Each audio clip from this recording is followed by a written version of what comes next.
KPK turun tangan usut TPPU keluarga Syahrul Yassin Limpo.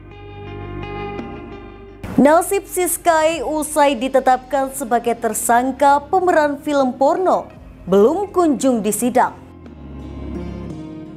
Setelah mobil mewah disita, Kejagung incar jet pribadi Harvey Mois. Kronologi KPK tetapkan Bupati Sidoarjo tersangka korupsi, buntut potong insentif ASN. Vonis Media akan membahas sejumlah pemberitaan selama sepekan ini, di mana berita yang kami sajikan berskala lokal, nasional, dan internasional.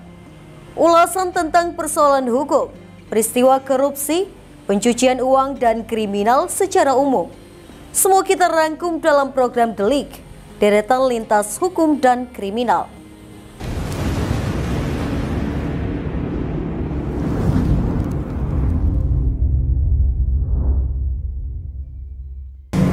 Selain ex-Menteri Pertanian Syahrul Yassin Limpo, kini keluarganya juga menjadi sasaran KPK untuk mengusut tindak pidana pencucian uang.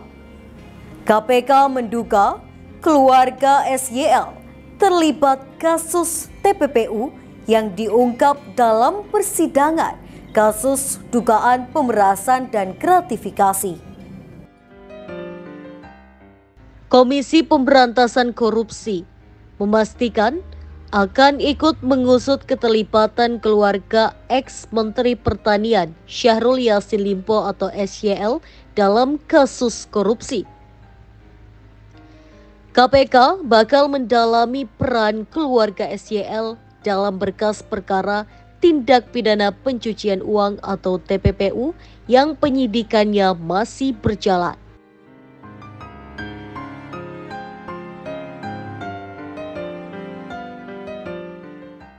Adapun bukti keterlibatan keluarga SYL itu dipaparkan dalam persidangan di Tipikor Jakarta.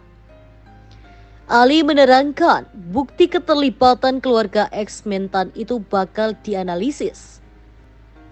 Sebelumnya, ex-ajudan SYL Panji Hartanto dihadirkan sebagai saksi dalam sidang kasus dugaan pemerasan dan gratifikasi. Panji mengungkap SYL membebankan biaya renovasi perbaikan rumah anaknya menggunakan anggaran di Kementerian Pertanian atau Kementan.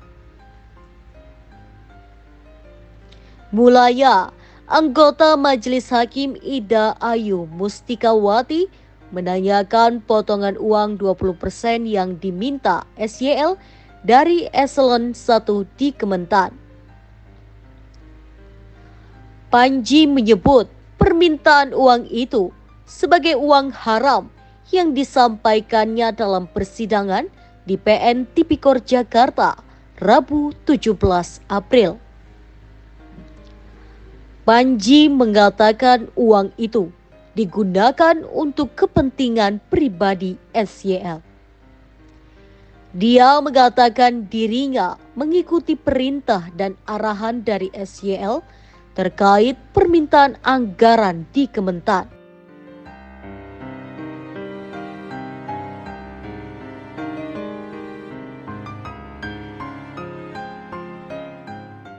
Kemudian SYL disebut membebankan anggaran kementerian untuk kebutuhan pembayaran dokter kecantikan anak perempuannya. Selain itu, SYL sebut Panji juga menggunakan uang untuk renovasi rumah anak. Penggunaan uang oleh SYL yang juga diketahui KS dan MH antara lain untuk pembayaran cicilan kartu kredit, cicilan pembelian mobil Alphard milik SYL, perbaikan rumah pribadi, tiket pesawat bagi keluarga, hingga pengobatan dan perawatan wajah bagi keluarga yang nilainya mencapai miliaran rupiah. Izin yang mulia, saya akan menyampaikan ini pertanyaan satu, tapi agak sedikit pakai perasaan aja. Ya.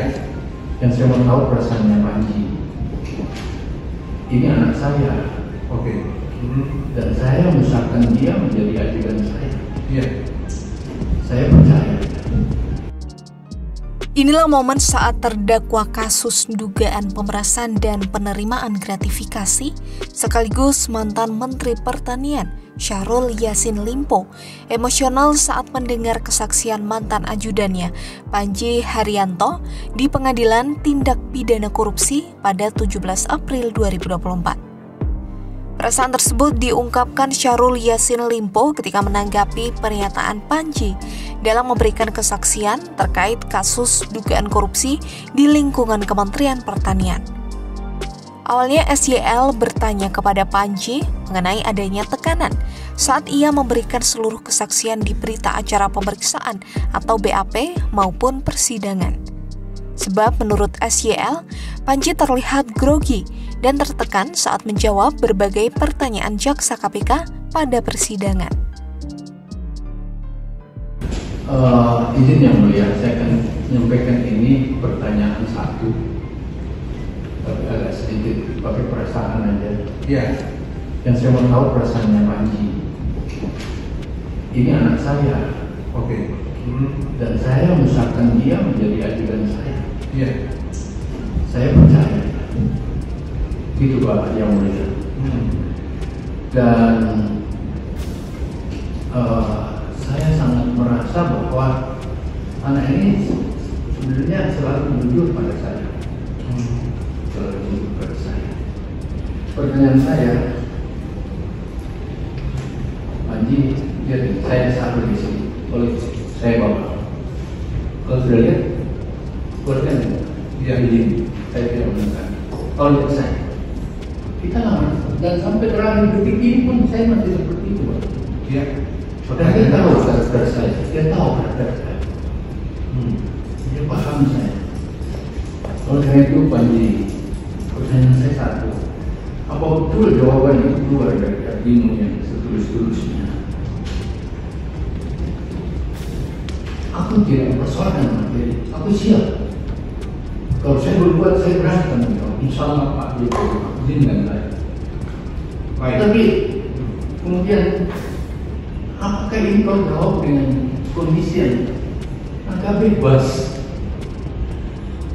Bebas tak kau menjawab ini? Kau tidak dalam tekanan kan? Bukan JPU, bukan penyidik yang tekan kamu, tapi mungkin perasaanmu sendiri tertekan banget kan? Karena saya nggak sangka. Yang kedua, mungkin grogi atau ketakutan terhadap resiko atau apa? Itu yang saya mau tahu. Sebelumnya SYL didakwa melakukan pemerasan serta menerima gratifikasi dengan total 44,5 miliar rupiah dalam kasus dugaan korupsi di Kementan pada rentang waktu 2020 hingga 2023.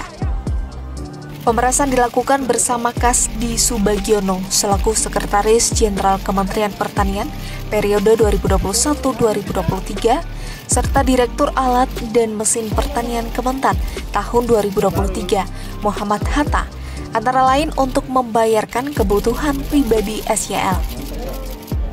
Dari situ SYL kemudian didakwa melanggar pasal 12 huruf E Jangto pasal 18 UU nomor 31 tahun 1999 sebagaimana telah diubah dengan UU nomor 20 tahun 2001 tentang pemberantasan tindak pidana korupsi Jangto pasal 55 ayat 1 ke 1 KUHP, Jangto pasal 64 ayat 1 KUHP. Francisca Chandra Novitasari alias Siska yang tersandung kasus pemeran film porno dan telah ditetapkan sebagai tersangka, namun tak kunjung disidangkan. Meski begitu, Siska kini telah ditahan di rumah tahanan Mapolda Metro Jaya. Apa kabar selebgram Francisca Chandra Novitasari?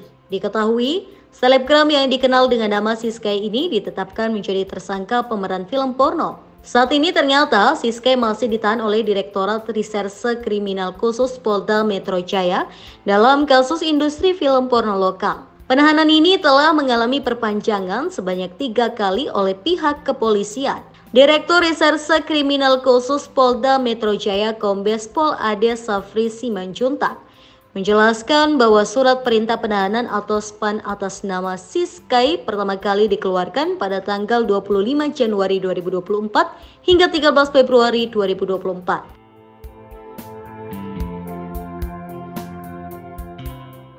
Selanjutnya, masa penahanan Siskai diperpanjang selama 40 hari, mulai dari tanggal 14 Februari 2024 hingga 24 Maret 2024. Kemudian, dilakukan permintaan perpanjangan penahanan ke Pengadilan Tinggi DKI Jakarta selama 60 hari secara keseluruhan.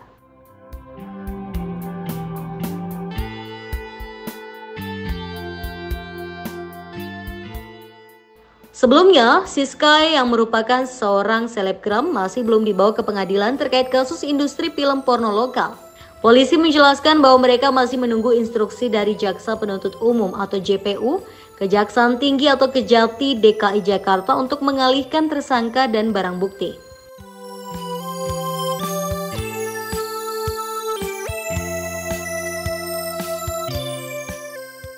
Ade Safri mengatakan berkas Siskai sebelumnya telah dikembalikan oleh Kejati DKI Jakarta ke Polda Metro Jaya. Namun penyidik telah melengkapi sesuai petunjuk dari jaksa. Adapun hasil petunjuk dari JPU berkas diminta dipisahkan menjadi beberapa berkas atau istilahnya split chain.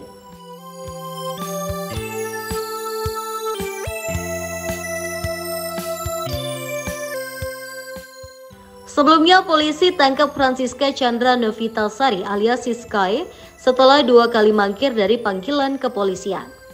Siskai ditetapkan tersangka atas kasus industri film porno lokal.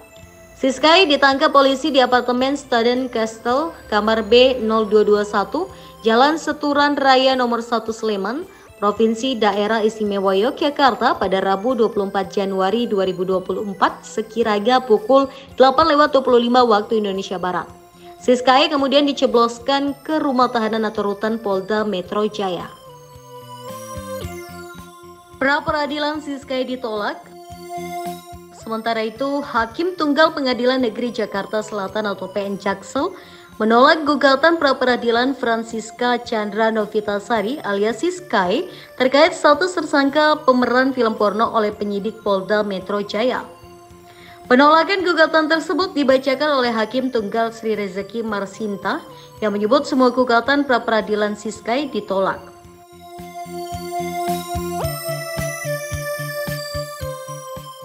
Hakim Sri menyatakan penetapan Siskai sebagai tersangka dan penahanan dianggap telah sesuai berdasarkan prosedur hukum yang berlaku. Alhasil bintang film porno Keramat Tunggal itu hingga saat ini masih tetap sebagai tersangka. Adapun dalam petitum gugatan, Siskai menyebutkan penetapan dirinya sebagai tersangka sebagaimana dalam laporan polisi nomor LP-A /2023/2023/SPKT.Ditreskrimsus/Polda Metro Jaya tanggal 21 Juli 2023 dianggap tidak sah dan tidak berdasar atas hukum. Selain itu, meminta penetapan tersangka serta penahanan Siskai dianggap tidak memiliki hukum yang mengikat dan batal demi hukum. Atas dasar itu, pihak pemohon dalam hal ini Siskai agar dilepaskan serta memulihkan nama baiknya dalam kapasitas dan kedudukannya. 10 orang tersangka. Diketahui selebgram Siskai dan 10 orang pemeran film porno produksi rumahan di Jaksel ditetapkan sebagai tersangka. Mereka adalah Anissa Tasya Amelia alias Meli 3 Kipi, Atta alias M, Firly Firkina atau FF, Putri Lestari alias Jessica atau PPL, NL alias Caca Novita alias CN, Jafira Sun alias JS, Arela Belus alias ALP alias AB, MS, dan SNA. Sementara untuk pemeran pria yang juga ditetapkan sebagai tersangka dalam kasus ini, yakni berjumlah 2 orang bernama Bima Prawira atau BP dan Fatra Ardianata atau AFL. Mereka dijerat pasal 8J pasal 34 Undang-Undang Nomor 44 Tahun 2008 tentang pornografi, dipidana dengan pidana penjara paling lama 10 tahun dan atau pidana denda paling banyak 5 miliar rupiah. Selain pemeran, polisi juga menetapkan 5 orang kru produksi film porno tersebut, yakni 1 sebagai produser, sutradara, admin website hingga pemilik rumah produksi, JAAS sebagai kameramen, AIS sebagai editor, AT sebagai sound engineering, serta SS sebagai sekretaris dan juga pemeran wanita. Berdasarkan pasal 27 ayat 1 jangto pasal 45 ayat 1 dan atau pasal 34 ayat 1 jangto pasal 50 Undang-Undang Nomor 19 Tahun 2015 tentang perubahan atas Undang-Undang Nomor 11 Tahun 2008 terkait dengan informasi dan transaksi elektronik. Dan juga dilapis dengan pasal 4 ayat 1 jangto pasal 29 dan atau pasal 4 ayat 2 jangto pasal 30 dan atau pasal 7 jangto pasal 33 dan atau pasal 8 jangto pasal 39 dan atau pasal 9 jangto pasal 35 Undang-Undang Nomor 44 Tahun 2008 tentang pornografi. Kejaksaan Agung masih terus mengembangkan kasus korupsi tata niaga timah di PT Timah Tbk. Setelah sejumlah aset seperti mobil mewah disita, Kejagung akan menelusuri aset-aset lainnya berupa pesawat jet pribadi yang diduga dibeli dari hasil korupsi. Penyidik Jaksa Agung Muda Tindak Pidana Khusus Kejaksaan Agung masih menelusuri aset-aset milik Harvey Mois yang berkaitan dengan perkara dugaan korupsi tata niaga timah wilayah izin usaha pertambangan atau IUP PT Timah Tbk tahun 2015 hingga 2022. Direktur Penyidikan Jampitsus Kejaksaan Agung Kuntadi mengatakan seluruh aset yang berkaitan dengan perkara korupsi timah akan ditelusuri, termasuk jet pribadi yang pernah dibeli tersangka Harvey Mois untuk anaknya. Sebelumnya, penyidik Jampitsus sudah menyita sejumlah aset milik Harvey Mois, di antaranya 2 unit mobil mewah Rolls-Royce warna hitam dan Mini Cooper S Countryman F60 warna merah dengan nomor polisi tertulis B883 SDW. Terbaru, Kejaksaan Agung kembali menyita mobil Toyota Velfire dan Lexus putih dan arloji mewah yang sedang diuji keasliannya. Menurut Kuntadi, penyidik masih memeriksa aset-aset tersebut. Setelah berproses, selanjutnya diserahkan ke Badan Pemulihan Aset Kejagung. Kuntadi mengatakan penyidik mencermati setiap informasi dalam menelusuri aset para tersangka, termasuk jet pribadi Harvey Mois yang pernah diunggah di media sosial. Selain aset Harvey Mois, penyidik juga menelusuri dan menyita aset-aset para tersangka korupsi timah lainnya seperti 2 kendaraan milik tersangka Robert Idarto, yakni Genix dan Mercedes. Penyitaan juga sudah dilakukan terhadap aset milik tersangka Helena Lim, Crazy Rich Pantai Indah Kapuk atau PIK. Dalam penggeledahan dari tanggal 6 hingga 8 Maret 2024, penyidik menyita barang bukti elektronik, kumpulan dokumen terkait, serta uang tunai sebesar 10 miliar rupiah dan 2 juta dolar Singapura yang diduga kuat berhubungan atau merupakan hasil tindak kejahatan. Penyidik Jampitsus Kejagung telah menetapkan 16 orang tersangka perkara dugaan korupsi tata niaga timah wilayah IUP PT Timah Tbk tahun 2015 hingga 2022, yakni Suwito Gunawan atau SG, selaku komisaris PT SIP atau perusahaan tambang di Pangkal Pinang, Bangka Belitung. MB Gunawan atau MBG, selaku direktur PT SIP, Tamron alias Aon atau TN selaku beneficial owner atau pemilik keuntungan dari CPVIP. Hasan J atau HT selaku Direktur Utama CPVIP, Kuang Yung alias Buyung atau BY selaku mantan Komisaris CPVIP, Ahmad Albani atau AA selaku Manajer Operasional Tambang CPVIP. Kemudian Robert Idarto atau RI selaku Direktur Utama PT SBS, Rosalina atau RL selaku General Manager PT TIN, Suparta atau SP selaku Direktur Utama PT RBT, Rachel Andriansyah atau RA selaku Direktur Pengembangan Usaha PT RBT. Lalu Mokhtar Riza Palepi Tabrani atau MRPT selaku Direktur Utama PT Timah 2016 hingga 2011. Emil Erbindra atau ES selaku Direktur Keuangan PT Timah 2017 hingga 2018. Alwin Akbar atau ALW selaku mantan Direktur Operasional dan mantan Direktur Pengembangan Usaha PT Timah. Helena Lim atau HLN selaku Manajer PT Kiasi dan Harvey Mois atau HM selaku perpanjangan tangan dari PT RBT.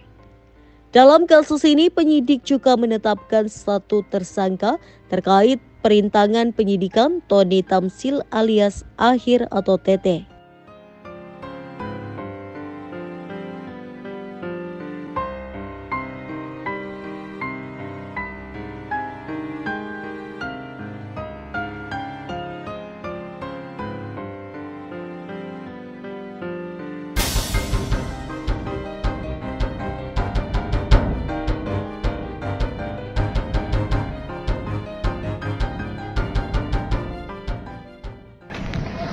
Gimana Pak? Diamankan mobil baru? Ya, mobil ya penyitaan biasa lah ya. Tapi benar memang sudah diamankan Pak? Sudah disita. Yang Velfire dan ya, sudah disita. Jadi disita. Sejak kapan Pak mungkin Pak? Ya baru semalam. Harta kekayaan Harvey Mois suami Sandra Dewi yang jadi tersangka korupsi timah, sahamnya merajalela. Inilah daftar harta kekayaan Harvey Mois suami Sandra Dewi yang jadi tersangka kasus korupsi timah. Suami Sandra Dewi, Harvey Mois ditetapkan sebagai tersangka kasus dugaan tindak pidana korupsi dalam tata niaga komoditas timah wilayah izin usaha pertambangan atau IUPPT Timah TBK tahun 2015 sampai 2022. Harvey Mois menjadi tersangka setelah menjalani pemeriksaan di Gedung Kejaksaan Agung Rabu 27 Maret 2024. Lantas, berapa harta kekayaan Harvey Mois? Harvey Mois merupakan pengusaha yang berbisnis di bidang tambang di Bangka Belitung. Ia menjabat sebagai Presiden Komisaris di PT Multi Harapan Utama. Tak hanya itu, Harvey kabarnya memiliki saham di 5 perusahaan tambang yakni PT Refinet Bangkatin, CV Venus Inti Perkasa, PT Tinindo Internusa, PT Sariwiguna Bina Sentosa, dan PT Stanindo Inti Perkasa. Beberapa waktu lalu, Harvey Mois dan anaknya sempat menjadi duta produk Ferrari Roma. Mereka nampak muncul sebagai salah satu brand ambassador perusahaan ternama tersebut. Saat itu Harvey dan putranya bersanding dengan Adam Levine dan Behati Prince Loo sebagai duta untuk Amerika Serikat, serta Jung Ha-in mewakili lelaki single di Korea. Tak cuma menguasai batu bara, Harvey juga disebut menguasai pertambangan timah di Bangka Belitung. Ia dikabarkan sebagai pemain utama yang mengatur perusahaan penambangan timah mana yang bisa beroperasi. Wajar bila Harvey Mois bisa memanjakan keluarganya dengan harta melimpah. Bahkan ia memiliki rumah di Melbourne. Namun sayang, bisnisnya ini nampak tengah bermasalah. Pada 2020 lalu, Harvey diketahui memiliki jet pribadi. Kabar tersebut pun tak dibantah oleh sang istri. Namun ketika ditanya alasan jarang sekali berfoto di jet pribadi, Sandra Dewi mengaku bukanlah tipe orang yang seperti itu. Saya gak ikut campur urusan suami, kalau gue merasa bukan karakter gue aja sih yang kayak gitu. Di mobil ada, tapi jarang, kata Sandra Dewi. Komisi Pemberantasan Korupsi menetapkan Bupati Sidoarjo Ahmad Mudlor alias Gus Mudlor sebagai tersangka terkait kasus korupsi pemotongan insentif pegawai di lingkungan Pemkab Sidoarjo. Berikut kronologi pengungkapannya.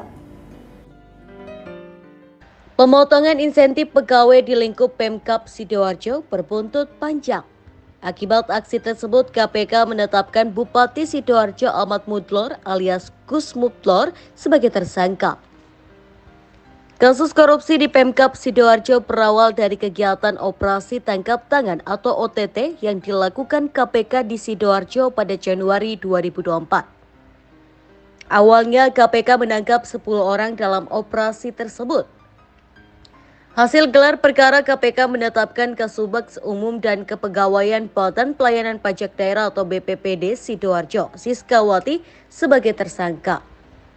Siska diduga memotong insentif para pegawai BPPD Sidoarjo hingga 2,7 miliar rupiah. Di bulan Februari, KPK lalu mengumumkan Kepala BPPD Sidoarjo Ari Suryono sebagai tersangka kasus pemotongan insentif di Pemkab Sidoarjo. KPK menetapkan Bupati Sidoarjo, Jawa Timur Ahmad Muhdlor Ali alias Gus Muhdlor sebagai tersangka. Gus Muhdlor menjadi tersangka terkait dugaan pemotongan insentif ASN di lingkungan Badan Pelayanan Pajak Daerah atau BPPD Pemkab Sidoarjo.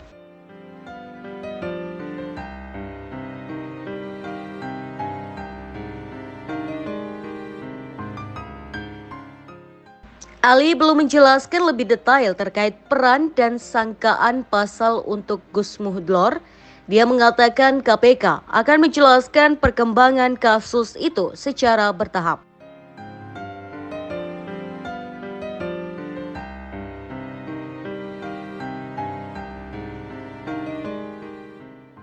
Lebih lanjut, Ali mengatakan Gus Muhdlor ditetapkan sebagai tersangka berdasarkan keterangan saksi dan tersangka lainnya dalam kasus tersebut.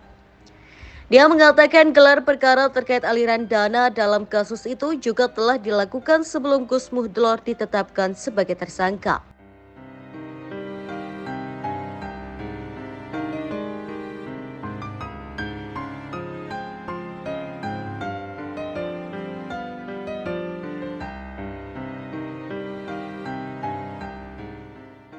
Peran Bupati Sidoarjo KPK telah menetapkan Gus Muhdlor sebagai tersangka. Dia diduga menerima bagian dari potongan insentif ASN di Pemkab Sidoarjo senilai 2,7 miliar rupiah. Hal itu sempat diungkap KPK saat pengumuman penetapan tersangka terhadap Kasubag Umum dan Kepegawaian Badan Pelayanan Pajak Daerah atau BPPD Sidoarjo Siskawati pada Senin 29 Januari 2024. Dalam konstruksi perkaranya, Siska diduga melakukan pemotongan insentif ASN 2,7 miliar rupiah untuk keperluan Bupati Sidoarjo.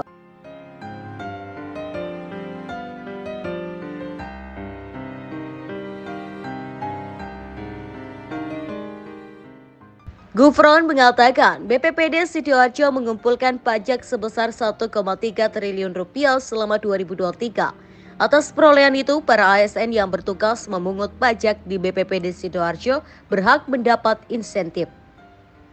KPK menduga Siska melakukan pemotongan secara sepihak atas insentif itu.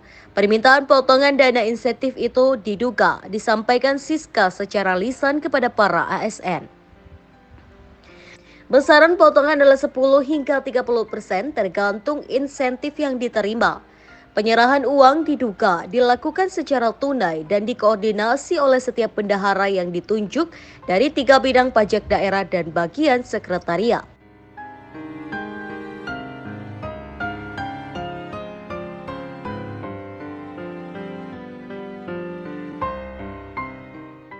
KPK cegah Bupati Sidoarjo ke luar negeri. KPK mengajukan pencegahan ke luar negeri terhadap Bupati Sidoarjo Ahmad Muhdlor Ali alias Gus Muhdlor yang menjadi tersangka kasus dugaan pemotongan insentif ASN di lingkungan Badan Pelayanan Pajak Daerah atau BPPD Pemkab Sidoarjo. Pencegahan itu dilakukan selama 6 bulan.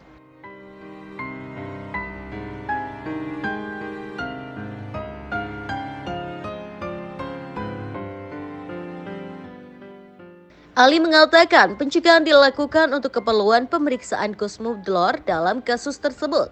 Dia mengatakan pencegahan itu telah diajukan ke Ditjen Imigrasi Kemenkumham.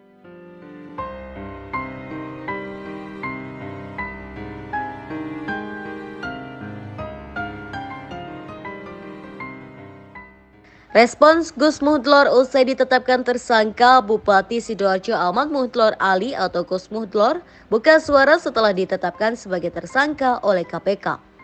Dia mengaku sudah mengetahui soal penetapan tersangkanya.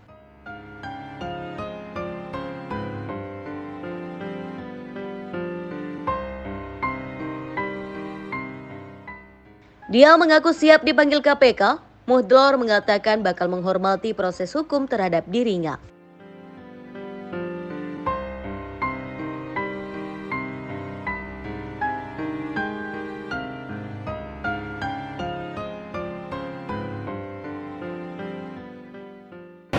sehingga saya juga mohon doa dari seluruh masyarakat Sidoarjo, termasuk terkait dengan langkah-langkah lebih lanjut, mungkin nanti bisa detailing lagi bersama teman-teman dari tim pengacara kami. Jadi secara umum kami ingin sampaikan bahwa menghormati segala keputusan yang kemudian dikeluarkan oleh KPK. Ya. Terus kemudian ada pra-peradilan nanti ketika itu nanti detailingnya ada di pengacara. Nanti mungkin akan kami siapkan waktu panjenengan semua agar kemudian bisa melakukan wawancara langsung dengan beliau semua.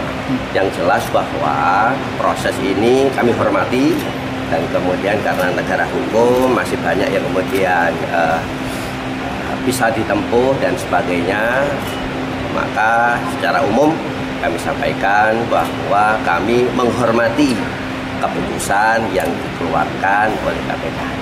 Ada informasi pemanggilan Bu? Kapan? Cukup ya? Terus. Oke ya.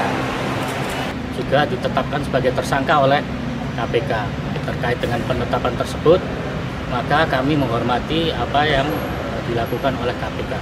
Pak hukumnya, Pak, itu penetapannya baru sebatas pemberitaan atau sudah menerima surat dan pemberitahuan resmi dari KPK? Ya, sebenarnya beberapa hari yang lalu kita sudah mendapatkan semacam surat pemberitahuan dimulainya penyidikan, ya kan. Tetapi sampai beberapa saat kita belum ada rilis dari KPK, dan baru hari tadi kan memang kita semua sudah membaca maupun menyaksikan di media massa.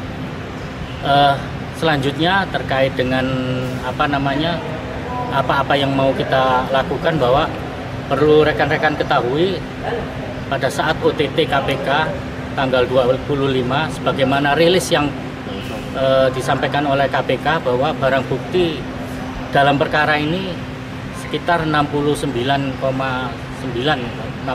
juta lah.